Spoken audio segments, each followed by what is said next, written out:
अस्सलामु अलैकुम वरहमतुल्लाहि वबरकातुह। आज की इस वीडियो में तमाम नाज़रीन व सामईन और तलबा तालिबात का खैर मक़दम करता हूँ। तो नाज़रीन, इससे पहले वीडियो में मैंने इस बात का ख़ुलासा किया कि वो मुरक्कब जिससे पूरी बात समझ में आ जाए और सुनने वाले को कोई उसमें कमी महसूस ना हो, तो ऐसे मुरक्कब को मुरक्कब मुफीद या बलफ्ज़ दिगर जुमला कहते हैं। लेकिन अब सवाल ये रहता है कि ऐसा मुरक्कब जिससे पूरी बात समझ में ना आए, खुलकर बात सामने ना आए, बल्कि उसमें कुछ तशनगी हो, कुछ कमी महसूस हो, तो ऐसे मुरक्कब का क्या? तो चलिए इन्हीं मुरक्कबात की थोड़ी बहुत तफसील आपके सामने पेश करता हूँ। तो सबसे पहले, ऐसा मुरक्कब जिससे मुकम्मल बात, पूरी बात की वजाहत ना हो, तो ऐसे मुरक्कब का नाम हम मुरक्कब नाकिस रखते हैं। देखिएगा, ये मुरक्कब नाकिस रखते हैं। और इससे पहले मुरक्कब मुफीद आपने पढ़ा है। मुरक्कब मुफीद जिसको बलफ्ज़ दिगर जुमला भी कहते हैं, ये आपने पढ़ लिया। तो अब हम इसकी तफसील आ चुकी है, अब हम इसकी तफसील थोड़ी बहुत किए देते हैं। मुरक्कब नाकिस, ऐसा मुरक्कब जिसको कहने के बाद सुनने वाले को कुछ तशनगी बाकी रहे, सुनने वाले के सामने बात खुल कर ना आए, तो उसे मुरक्कब नाकिस कहते हैं। यूँ तो मुरक्कब नाकिस की बेशुमार किस्में हैं, लेकिन चंद ऐसी किस्में जो ज़्यादा मशहूर हैं और आम तौर से तरकीब के ज़िम्न में इन मुरक्कबात का ज़्यादातर इस्तेमाल होता है, तो उन्हीं चंद मुरक्कबात पर मैं रोशनी डालने की कोशिश करूँगा। तो सबसे पहले चलिए मुरक्कब नाकिस की पहली किस्म की बात करते हैं। जो मशहूर है वो है मुरक्कब इज़ाफ़ी। देखिएगा, मुरक्कब इज़ाफ़ी की बात करते हैं। मुरक्कब इज़ाफ़ी किसे कहते हैं? जैसा कि इसके नाम के अंदर ही इसकी तारीफ़ पोशीदा है, छुपी हुई है। इज़ाफ़ी इज़ाफ़त से निकला है। इज़ाफ़त का माना निस्बत है, ताल्लुक़ है। मालूम हुआ ऐसा मुरक्कब जिसमें एक लफ्ज़ को दूसरे लफ्ज़ के साथ कोई निस्बत दी जाए, जोड़ दिया जाए, तो उसे मुरक्कब इज़ाफ़ी कहते हैं। लेकिन याद रहे, ये ताल्लुक़ और ये निस्बत और ये जो कॉन्टैक्ट होता है, ये मुकम्मल नहीं होता है, इनकम्प्लीट होता है, नाक़िस और अधूरा होता है, क्योंकि मुरक्कब नाक़िस की ये किस्म है। तो ये निस्बत भी अधूरी होती है। तो तारीफ़ हम लिख कर दिए देते हैं। ऐसा मुरक्कब जिसमें, ऐसा मुरक्कब है जिसमें एक लफ्ज़ को दूसरे लफ्ज़ के साथ हर्फ इज़ाफ़त के ज़रिए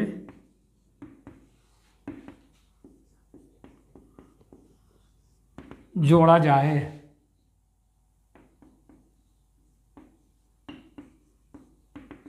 जोड़ा जाए। तो देखिए, तारीफ़ यूँ हो गई कि ऐसा मुरक्कब है जिसमें एक लफ्ज़ को दूसरे लफ्ज़ के साथ, या कहिए एक इस्म को दूसरे इस्म के साथ इस तरह जोड़ा जाए कि जोड़ने के लिए एक हर्फ का सहारा लिया जाए।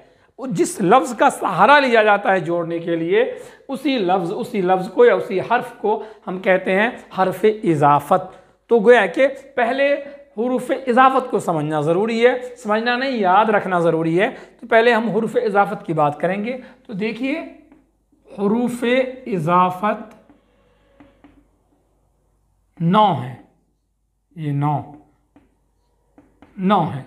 बिल्कुल आसान है समझना, बिल्कुल देख लीजिए। हुरूफ इज़ाफ़त का, की, के, रा, री, रे, ना, नी, ने।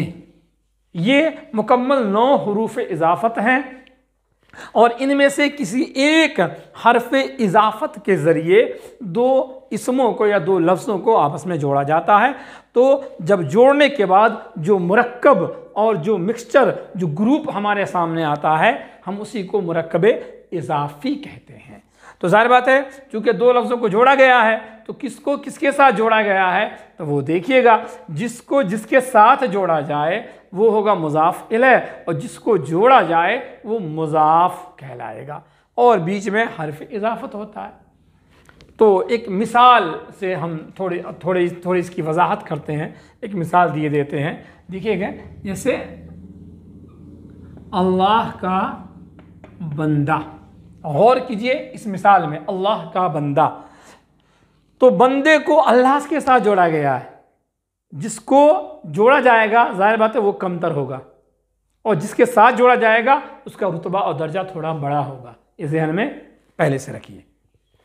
तो यहाँ बंदा को अल्लाह के साथ जोड़ा गया है। अब मैंने बताया है जिसके साथ जोड़ा जाए उसे मुज़ाफ़ इलैह कहते हैं, और जिसको जोड़ा जाए उसे मुज़ाफ़ कहते हैं। मुज़ाफ़ का माना ही है जिसकी निस्बत की जाए, मुज़ाफ़ इलैह के माना है जिसकी तरफ निस्बत की जाए। अरबी ज़बान में इलैह, ये दोनों अरबी ज़बान का लफ्ज़ है। मुज़ाफ़ का माना है जोड़ा गया, निस्बत की गई, इलैह माने उसकी तरफ। तो यहाँ पर बंदे को अल्लाह से जोड़ा गया है तो अल्लाह मुज़ाफ़ इलैह कहलाता है, जबकि बंदा मुज़ाफ़ कहलाएगा। और जो दरमियान में ये जो हर्फ इजाफत का है इसे हम हर्फ इजाफत कहते हैं। तो देख लीजिए, आप लिख दीजिए यहाँ मुज़ाफ़ इलैह हो गया, अल्लाह का हर्फ इजाफत है, ठीक, और जो बंदा है ये है मुज़ाफ़, ठीक है। तो बंदा मुज़ाफ़ और ये मुज़ाफ़ इलैह। तो याद रहे ये उसूल। आप चाहें तो का के ज़रिए, का की जगह आप की ला सकते हैं। अल्लाह की किताब, अल्लाह के बंदे, के इस्तेमाल कीजिए, अल्लाह के बंदे। रा का इस्तेमाल करते चलिए, रा, तेरा घर, तेरा, रा आ गया ना, तेरा घर, तेरी किताब। अब रे का इस्तेमाल करते, तेरे दोस्त, तेरे वालिद, रे का इस्तेमाल हो गया। ना का इस्तेमाल करते हैं, ना का इस्तेमाल सिर्फ आपके साथ होता है। जिस तरह रा और री और रे का इस्तेमाल ये तू और तुम के साथ होता है, तू और तुम के साथ, वैसे ही ना, नी और ने का इस्तेमाल सिर्फ आपके साथ होता है, ठीक है। तो यहाँ रा को जब हम जोड़ेंगे तो रा को हम तू या तुम के साथ जोड़ेंगे तो तेरा हो जाएगा, तू से जोड़ेंगे तेरा और तुम के साथ जोड़ेंगे तो तुम्हारा। जैसे तुम्हारी, तेरी, तुम्हारी, तेरे, तुम्हारे। ना को हम जोड़ देते हैं, ना हर्फ इजाफत है, हम जोड़ते हैं मुज़ाफ़ इलैह के साथ। ये जो है मुज़ाफ़ इलैह के साथ जुड़ के आएगा, याद रखिएगा। ये जो रा, री, रे, यानी कि पहले 3 हुर्फ इजाफत के अलावा जो 6 हुर्फ इजाफत हैं, जब इन 6 को जोड़ा जाएगा तो मुज़ाफ़ इलैह के साथ जोड़ा जाएगा, याद रखिए। तो यहाँ से जैसे मिसाल पे देते हैं, जैसे कि ना है अपना, आप प्लस ना, आप प्लस ना, ये हो गया आप, देखिएगा, प्लस ना। आप प्लस ना को हम जब मिला के पढ़ेंगे तो आपना नहीं होगा, ये होगा अपना, ठीक है। जो ये खड़ा ज़बर है, मद है, मद्दा को हम हज़फ करके सिंपल ज़बर से चेंज किए देते हैं, तो अपना हो गया। नी को करेंगे आप प्लस नी तो हो गया अपनी, और आप प्लस ने तो अपने, तो ये मुज़ाफ़ इलैह बन जाता है। यहाँ एक बात की और वजाहत हो गई, ये जो 9 हुरूफ इजाफत हैं वो याद रखिएगा, ये 9 हुरूफ इजाफत में से सिर्फ और सिर्फ पहले जो 3 हुरूफ इजाफत हैं का, की, के, ये वाकई मुज़ाफ़ इलैह और मुज़ाफ़ के बीच में आता है। देखिए, अल्लाह का बंदा, अल्लाह की किताब, अल्लाह के दोस्त, ठीक, इन तीनों का इस्तेमाल हुआ है वाकई 2 लफ्ज़ों के बीच में, यानी मुज़ाफ़ इलैह और मुज़ाफ़ के बीच में इस्तेमाल हुआ है। तो इस जुमले में जैसा कि आप देख रहे हैं कि अल्लाह का बंदा, तो अल्लाह का बंदा ये मुरक्कब इज़ाफ़ी की मिसाल है। और मुरक्कब इज़ाफ़ी में आज जैसा कि देख रहे हैं, जो मैंने अर्ज़ किया कि हुरूफ इज़ाफ़त जो 9 हैं, का, की, के, रा, री, रे, नानी, ने, इन तीनों में से एक का इस्तेमाल हुआ है, यानी का। और कहा, जैसा कि आप देख रहे हैं, मैंने अभी कहा कि हुरूफ इजाफत में से जो पहले 3 हैं यानी का, की, के, ये वाकई 2 लफ्ज़ों के बीच में, यानी कि पहला लफ्ज़, पहला हिस्सा मुरक्कब इजाफ़ी का पहला हिस्सा जो मुज़ाफ़ इलैह कहलाता है और मुरक्कब इजाफ़ी का दूसरा हिस्सा जो मुज़ाफ़ कहलाता है, तो हर्फ इजाफ़त जो पहले 3 हैं ये तीनों वाकई 2 लफ्ज़ों के बीच में आपको नज़र आएंगे, जैसा कि यहाँ नज़र आ रहा है। अल्लाह का बंदा लीजिए, या अल्लाह की किताब लीजिए, या अल्लाह के दोस्त लीजिए, तो वाकई ये का, की, के बीच में नज़र आएंगे तीनों। लेकिन इन तीनों के अलावा जो बाकी जो बकायात हैं, यानी कि 6 और हुरूफ इजाफ़त हैं, रा, री, रे, ना, नी, ने, जो कि ये आमतौर पर तू और तुम और मैं और हम, इनके साथ ये बाकी ये तीनों इस्तेमाल होते हैं। जैसे कि रा को इस्तेमाल कीजिए तो मैं के साथ तो मेरा, और तू के साथ तो तेरा, और तुम के साथ तो तुम्हारा, और हम के साथ तो हमारा। तो वैसे ये हमारा और ये तेरा, तेरी, मेरा, मेरी और हमारी। ऐसे रे, तेरा, तेरी, तेरे और मेरे और हमारे और तुम्हारे आया। और बाकी जो नानी ने हैं ये तीनों आपके साथ इस्तेमाल होते हैं, यानी आप से अपना और आपसे फिर अपनी और आपसे अपने।